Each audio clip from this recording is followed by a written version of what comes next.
इन दिनों उत्तर प्रदेश के प्रयागराज में एक बड़ा कांड हुआ, उसकी काफ़ी चर्चा है। एक तरफ जो अतीक अहमद के गैंग ने उमेश पाल जो थे उन पर अटैक किया और उसके बाद उनको मौत के घाट उतार दिया। लेकिन जिस स्टाइल में अटैक हुआ उससे न सिर्फ उत्तर प्रदेश बल्कि जो पूरा देश है वो दहल गया है।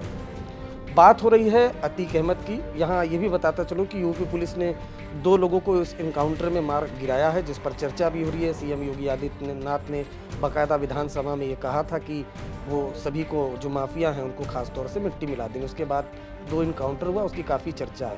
लेकिन अब बात आ रही है अतीक अहमद की। तो आखिर अतीक अहमद कौन है और कैसे वो इतना बड़ा बन गया, वो हम आज आपको बताएंगे। नमस्कार, मैं हूँ अरविंद ओझा और आप देख रहे हैं आज तक डिजिटल। सबसे पहले बताते हैं अतीक अहमद। ये एक प्रयागराज का किसी ज़माने में एक छुड़भैया गुंडा होता था, लेकिन आज की डेट में अगर बताऊं तो 11/2/2017 को ये अहमदाबाद गुजरात जेल में बंद है। 2017 से शतक लगा चुका है ये जुर्म का। अतीक अहमद पर 100 मामले दर्ज हैं, जबकि इसका जो भाई है अशरफ, उस पर वो अर्धशतक लगा चुका है जुर्म का, उस पर 52 मामले दर्ज हैं। लेकिन आपको बताऊं, ये आज़ादी का अमृत काल चल रहा है और आज़ादी को 75 साल हो चुके हैं। तो ऐसे में एक गुंडा कैसे माननीय बनता है, पहले विधायक बनता है, फिर सांसद बनता है, लोकतंत्र के सबसे बड़े मंदिर में बैठता है। फिलहाल वो जेल में है और उसके बेटे ने जो कांड किया है असद, जो जिस पर उत्तर प्रदेश पुलिस ने 2.5 लाख का इनाम रखा है और फिलहाल बेटा फरार चल रहा है कहीं ना कहीं, जो अपने बाप है उसके नक्शे कदम पर। अब जरा ये हमारे हाथ में कागज़ है, उत्तर प्रदेश पुलिस के जो आंकड़े हैं वो जरा आप ध्यान से सुनिएगा। धारा 14/1 के अंतर्गत जब्तीकरण 416 करोड़ 92,86,350 रुपये। ध्वस्तीकरण अवैध कब्जे से अवमुक्त कराई संपत्तियों का अनुमानित मूल्य, यानी ध्वस्तीकरण यानी बुलडोजर, जो बाबा का बुलडोजर है योगी का, वो चला, जो अवैध कब्जे थे उस पर जो बुलडोजर चला है उसका अनुमानित मूल्य मैं बता रहा हूँ 751 करोड़ 52,96,000 रुपये।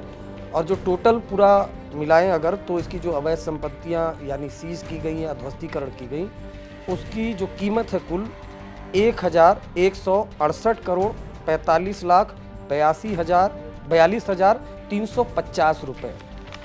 और जो आप सबसे ज़्यादा हैरान होंगे, जो उत्तर प्रदेश पुलिस का दावा है कि जब अतीक अहमद पर शिकंजा कसा जाने लगा तो जो अवैध ठेका, टेंडर, अवैध व्यवसाय आदि बंद हुए हैं, उससे जो अतीक अहमद एंड कंपनी का नुकसान हो रहा है सालाना, वो है 1200 करोड़ रुपए।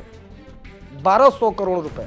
यानी एक शख्स जो क्राइम की दुनिया में कदम रखता है, धीरे धीरे सियासी रसूख के दम पर विधायक बनता है, सांसद बनता है, इतना बड़ा अपराधी कानून की नाक के नीचे अगर 1,168 करोड़ 45,42,350 रुपये की प्रॉपर्टी कब्जा कर लेता है और पुलिस देखती रह जाती है, कानून देखती रह जाती है, तो फिर अपने आप में ये काफ़ी चौंकाने वाली घटना है। और शायद यही वजह है कि उसके बेटे या उसकी जो उसका गैंग है उसकी इतनी हिम्मत हो गई कि प्रयागराज के धूमनगंज में आपने देखा होगा, बम गोली से उमेश पाल जो है उसकी हत्या कर दी गई।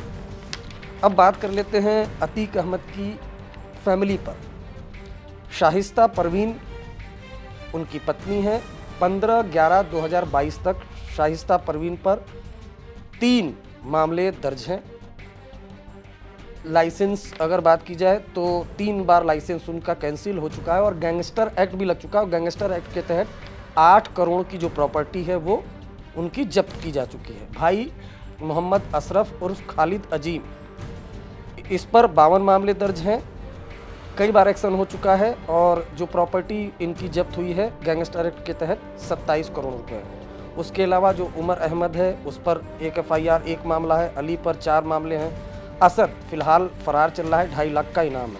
बड़ा सवाल है ये, हमने आपको ये पूरे आंकड़े दिखाए जिसमें ये बताया कि कैसे अतीक अहमद पर 100 मामले दर्ज हैं। और अगर पूरे परिवार की बात की जाए, चाहे अतीक अहमद हो, उनकी पत्नी हो, बेटा हो, भाई हो, उन सब पर अगर मिलाकर बात की जाए तो कुल मिलाकर पूरे फैमिली पर तकरीबन 160 से ज़्यादा मुकदमे दर्ज हैं। इसमें चौंकाने वाली बात यह भी है कि जो आंकड़े हमारे पास हैं उसके मुताबिक 3 बार शासन ने अतीक अहमद का केस वापस लिया है, जो गैंगस्टर एक्ट का केस है वो वापस लिया है। तो एक माफिया कैसे लोगों की हत्याएं करता है, लूट करता है, लूटपाट करता है, सरकार सालों से, 1 दशक से वो सब कुछ देखती है, कानून सब कुछ देखता है, और उसके बाद उसी गुंडई, उसी आतंक के दम पर वो पहले विधानसभा में पहुंचता है, उसके बाद संसद तक पहुंच जाता है।